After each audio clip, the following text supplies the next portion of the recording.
The successful candidate was Scott Morrison. This is not a tax plan, it's a ticking debt bomb. I know what Morat would think of Labor Party's policies on emissions reduction, Mr Speaker. You're very nice. It's not an unstable government. He has no right to have the privilege to stand in this You, place. Prime Minister, have just handed the keys to Bill Shorten. The Labor Party are dragging their heels on climate change, but the Liberal Party are dragging their knuckles. You are a disgrace. A lot of Australians are thinking, well, I don't want either one. Earlier this morning, I visited the Governor-General here in Canberra and he accepted my advice for an election to be held on the 18th of May. Your one-stop destination to understand the federal election and the current political landscape with Reuben, Spargo and Xanthe, Gregory. PolitiKnow, getting students in the know about politics. G'day and welcome to our first show of 2019, PolitiKnow, where we do aim to get students in the know about politics. We are broadcasting from 2MCE to the Bathurst and Orange regions. Xanthe, welcome. Thank you, Reuben. I'm super excited to be here and talk all things politics, especially with the federal election coming up. That is it. The federal election is coming up on May 18, where students included will have to cast a vote, and we want them to be informed about it. Now, Reuben, believe it or not, I've heard on the grapevine that many students aren't actually interested in politics. No, shocking. So our goal is to get students who aren't interested, and even those who are, to make an informed vote and make the right vote for them. Alrighty, coming up on the show, we're going to go back to basics. What do the parties stand for? We're going to focus on the two major parties, Labor and Liberal, and we're going to have a look into some more of the minor parties, including Greens, Palmer United, One Nation, as they start to have more of a say in politics. And later on the show, we'll be covering all things current affairs, analysing and comparing what has happened within the last week of Australian politics. So let's get right into it. Reuben, why do young people's votes count? Well, Xanthe, as we've discovered, young people aged between 18 and 24 represent 1/10 of Australia's vote in this upcoming election, which is equivalent to Australia's 6th largest city's population. So their vote really does matter. They are a taxpayer, whether they do work and pay tax, or if they pay tax through GST, they deserve to have a say. They've been given the right to have a say. And even if young people are making donkey votes, they still do count. And if you're missing out on your vote, you're missing out on something that you've been given the right to, which is, I believe, quite special because not all 18 to 24-year-olds across the world have the right to vote. That's it, Xanthe, and as we've seen through the polls, looks like it could be quite a tight race. Yes, that's right. Some elections have come down to just a couple hundred votes. So, Xanthe, what are things looking like right now? Currently, the coalition, which is made up of the Liberal and the National Party, holds 73 seats. Labor, the opposition party, holds 72, and the crossbench holds 6. So that makes up all 151 seats in the House of Reps. For a party to hold a majority government this election, one will have to win 76 seats. Reuben, you're looking bored. I'm just over stats and numbers. Well, let me tell you a little story about the Labor Party. Bill Shorten's been the Labor and opposition leader for nearly 6 years. He's running for the top seat in this election. But Xanthe, what does him and his party stand for? Well, Labor is a democratic socialist party, which means they believe in government intervention and union action. And where do they sit on this so-called political spectrum? Well, let me explain this a bit to you. Parties on the right tend to promote capitalism through fewer regulations and lower taxes. And those on the left? Well, those on the left believe in more red tape and regulation through higher taxes. And where does Labor sit on this spectrum? They're what you call a centre-left party. They basically believe in taxing people more, so there's more money to spend on things like health and education. With higher taxes, Labor aim to reduce the gap between the rich and poor. As Australia's oldest political party, they've historically stood for the rights of Australia's working class people through welfare, Medicare and penalty rates. Well, there you go. But boy, have I got a story about the Liberal Party. The Liberal Party currently holds office at the moment with Scott Morrison as party leader and Prime Minister. The Liberal Party centres itself around the idea of individual freedom and free enterprise. Which means? Well, individual freedom entails the belief of freedom of thought, worship, speech and association. Free enterprise is that wherever possible, government should not compete with an efficient private sector, and that businesses and individuals, not government, are the true creators of wealth and employment. So, do you know where they sit on the spectrum? Oh, don't be silly. They're centre-right. There's always a few key issues the parties debate when going into a federal election. So, Reuben, what are the issues that have people talking this election? Well, let's talk to some Charles Sturt University students about what's influencing their vote this year. What is the most important issue influencing your vote this election? Some of the main things that are affecting my vote are their campaigns on education. I'll end up in the education industry as a career. So is it employment opportunities? Employment opportunities, as well as how good the facilities are and the resources that I have as a teacher.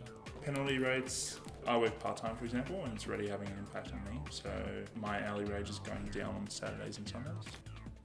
What's going to affect uni students and how our HEX fees are going to happen to us over the next few years? I honestly don't care about the election. So what's the issue that's most going to influence your vote this election? Probably healthcare, probably community-based healthcare and just like equal access for everyone. How different political parties are addressing major, like say, social and climate issues. Climate-wise, the world's kind of having a tough time right now. The most important issue for me this upcoming election is climate change, because I feel like all the other issues won't really matter if there's no environment for us to live in by 2050. Is there anything you'd like to specifically see through climate change policy? More focus on renewable energy and action on coal. Asylum seekers and refugees. I want more of them let in. And better treatment in offshore detention. Just wanting a better education system. I want to see like more funding for schools and everything like that. Regional transport, that would be one. Regional education, basically more funding to the regional areas. Just like a party looking for youth, because as a young person, as a uni student, being quite poor, getting into the housing market's quite hard. So someone putting youth first and really looking at the future and where we're going, it'd be a party I'd be keen for.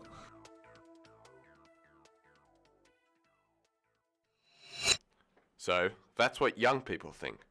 But what are the major parties saying on these topics? Let's break it down into three main categories that young people have made clear are important to making their vote. So what has the two parties debating? We're going to take a look at climate change, asylum seekers and refugees, and education. So let's start with climate change. Climate change has young people talking this time around, and many are seeing it as a serious policy influencing their vote. Both parties have a lot of goals they want to reach by 2030, so that gives them 11 years. What do they think they can do between now and then? Well, the Liberal Party is sticking to their Paris Agreement.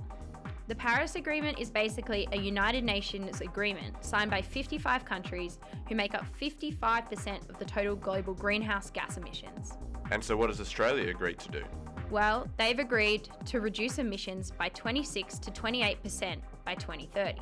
They also want 23.5% of energy use to be renewable by 2020. Both the Liberal and Labor Party have a goal to increase the sale of electric vehicles. The Libs estimate electric vehicle sales could make up between 25 and 50% of all new vehicles sold by 2030. Labor are aiming for the higher end of that goal and want half of all new car sales to be electric cars by that time. That's right, Labor have bigger goals when it comes to reducing emissions. They have an emissions target reduction of 45% by 2030. They also want to deliver 50% of power by renewable energy. That's more than double than what the Libs are promising. Exactly right. But Scott Morrison says Labor's plan is too strict and is unrealistic for the Australian people. The problem here is Bill Shorten doesn't understand his own policy. And in typical Labor fashion, they want to ram it down the necks of all Australians. Have no problem with the adoption of these new technologies, and we facilitate it, and we're part of it. But what Bill Shorten wants to do is trying to drive people into these decisions, and his policies simply don't have the backing. But Mr. Shorten says, with government intervention and grants for recharging stations, Australia can lead the world in green energy policy. Now, Xanthe, I've heard that the Greens have a very strong stance on climate change. That's right, Reuben. The Greens are known for climate change being one of their biggest policies. So they take this one step further and they want to make it illegal to mine, burn, and even export thermal coal altogether by 2030. Wow, so that's climate change. So just to recap, both parties have big goals to reducing Australia's greenhouse gas emissions. Labor is aiming higher than the Liberal, but the Libs say that their plan is more realistic and thought out, and Labor is just throwing around numbers they can't reach. So now on to topic number 2, asylum seekers and refugees. When it comes to asylum seekers and refugees, both parties are strict on never letting people smugglers back in. They both believe in strong borders, turning back boats when safe, and third country resettlement. Which entails? That's sending asylum seekers to other countries willing to resettle them, such as Papua New Guinea and the United States. But what are the differences in their policies then? Well, the Liberals believe in offshore processing, that is to hold people seeking asylum in processing centres in another country, such as Nauru and Manus Island. But the Liberals, unlike Labor, support temporary protection visas, which help people seeking asylum who are in need of protection. That's those who are waiting for their application to be finalised, for up to 3 years. Temporary protection visas. I had to legislate through the Parliament and Labor tried to stop me, but we passed them. Offshore processing, which they resisted and resisted and resisted, and then put into place, and then we made it work. While Labor supports offshore processing, they don't support offshore detention. They see the Liberals' mandatory detention policies as a failure to negotiate third country resettlement. Labor want to take up New Zealand on their resettlement offer. New Zealand's Prime Minister, Jacinda Ardern, has offered to accept 150 refugees who need urgent resettlement from Nauru. But the Liberals, they think it'll restart people smuggling. So just to recap, you're saying both parties are committed to increasing Australia's intake of refugees. Labor more so than Liberal. Yeah. The Liberals have accepted 5,000 more refugees every year since 2013. That's nearly 19,000 people annually. But Labor's committed to increasing that to 27,000 by 2025. That's correct. And that is the brief on asylum seekers and refugees. It's time for education. So for us university and TAFE students, education and future job prosperity is super important. So how are Liberal and Labor going to tackle this?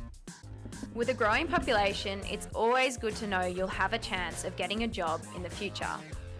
So the coalition government has promised to create 250,000 jobs for young people in the next 5 years. So how do they plan to do this?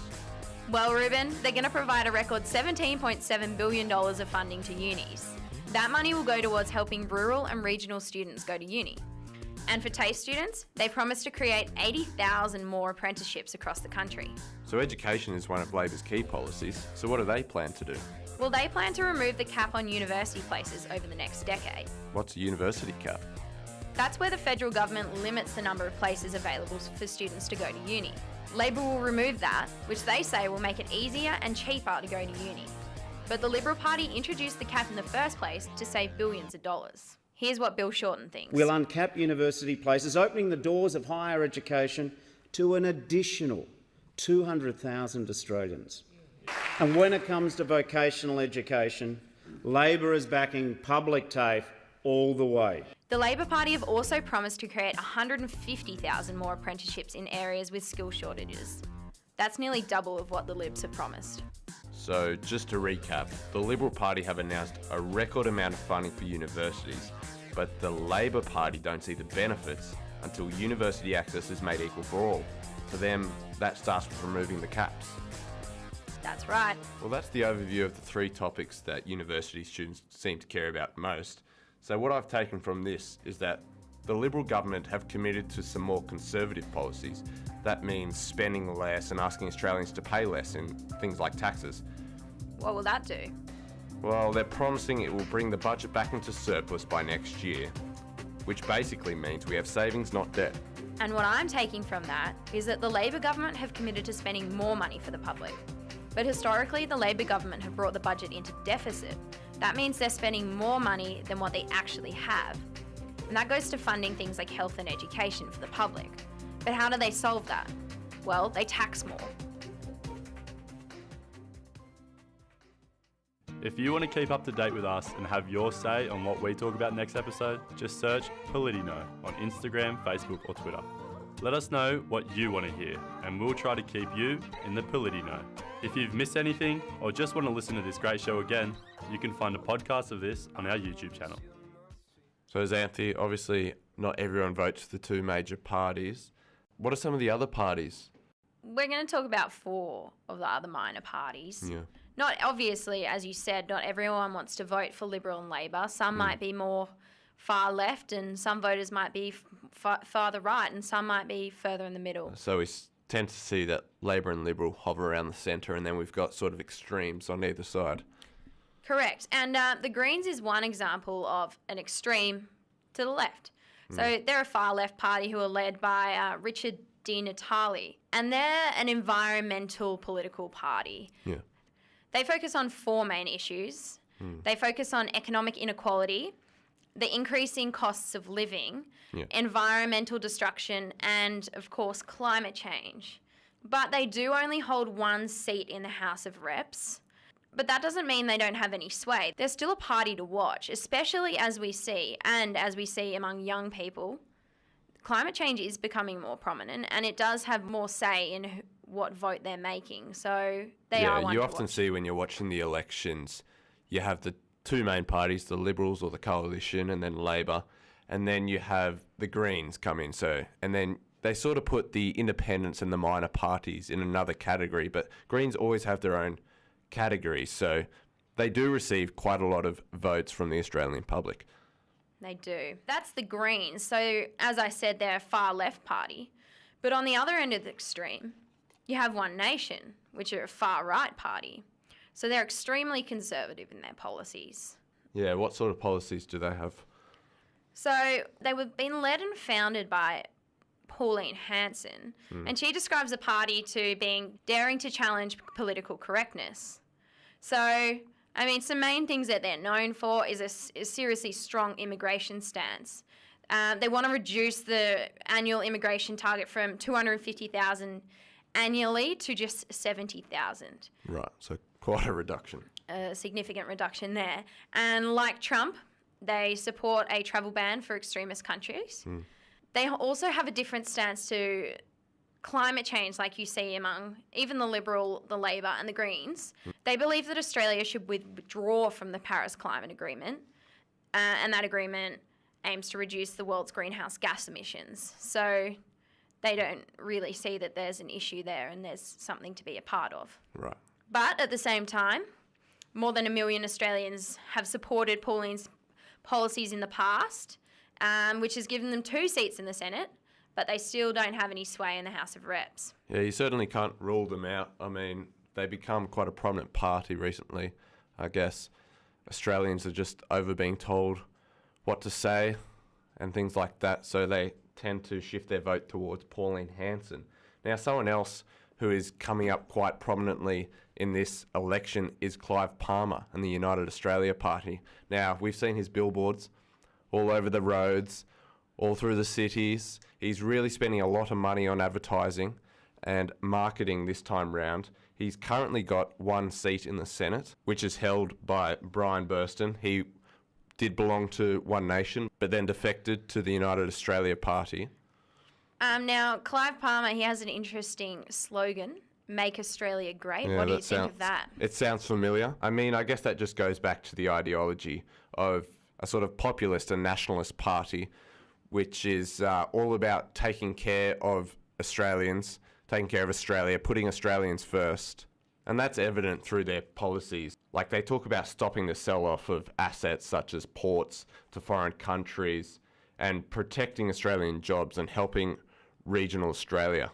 So those do seem like some more conservative policies again there. Yeah, I mean, they want to give regional Australia a 20% tax cut, so that's quite conservative in nature.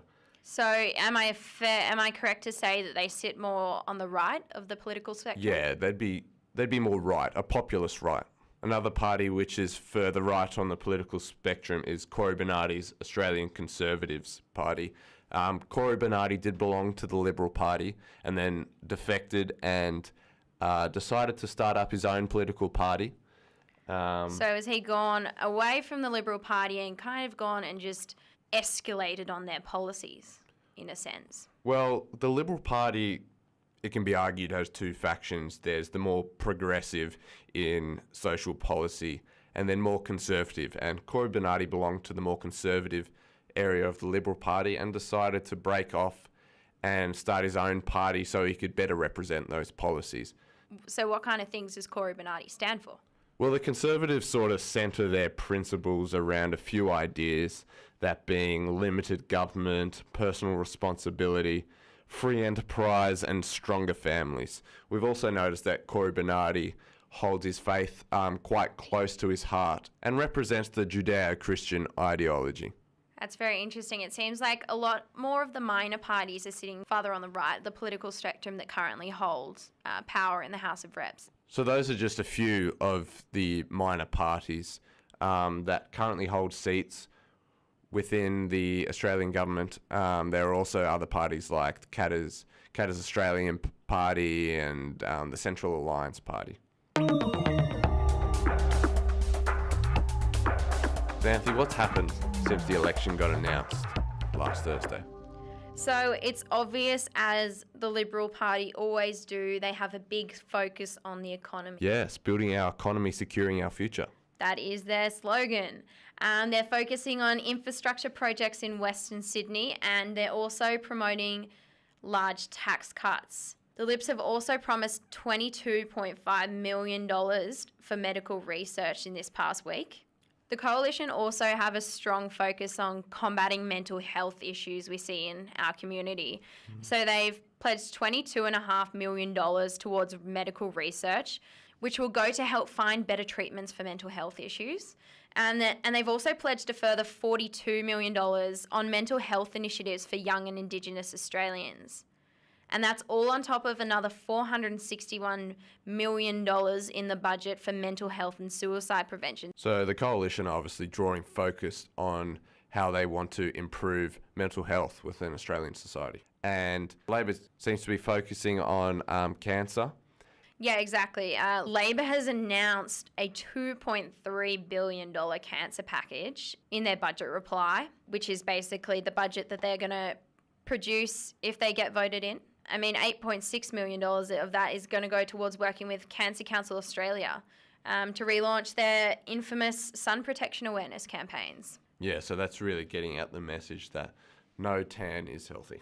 Another announcement the Coalition has made this week is they're putting $19.6 million towards Indigenous youth suicide prevention. Which is what we really need right now. I mean, in the first 3 months of this year, there were at least 35 suicides among Indigenous people, 3 of whom were only 12 years old, which is quite clearly an issue that needs to be solved. And it's always good to know that we will have the chance of having a job in the future. So Liberals have announced that they will create 250,000 jobs in the next 5 years for young Australians as well, on top of all that spending. And to wrap things up for this week, the Labor government has announced $2.8 billion, which will provide more beds and medical staff in state hospitals by restoring a 50-50 public hospital funding deal. Well, Xanthe, that is time up on the clock. Yes, Reuben, it was absolutely fabulous to talk all things politics with you today. Yep, it was good to get back to basics, to learn about what the political parties stand for, and to keep up to date with recent current affairs. We've got plenty more exciting things to come up to help you make an informed vote for the upcoming election. Until next time. Good night. Good night. If you want to keep up to date with us and have your say on what we talk about next episode, just search PolitiKnow on Instagram, Facebook or Twitter. Let us know what you want to hear and we'll try to keep you in the PolitiKnow. If you've missed anything or just want to listen to this great show again, you can find a podcast of this on our YouTube channel. PolitiKnow, getting students in the know about politics.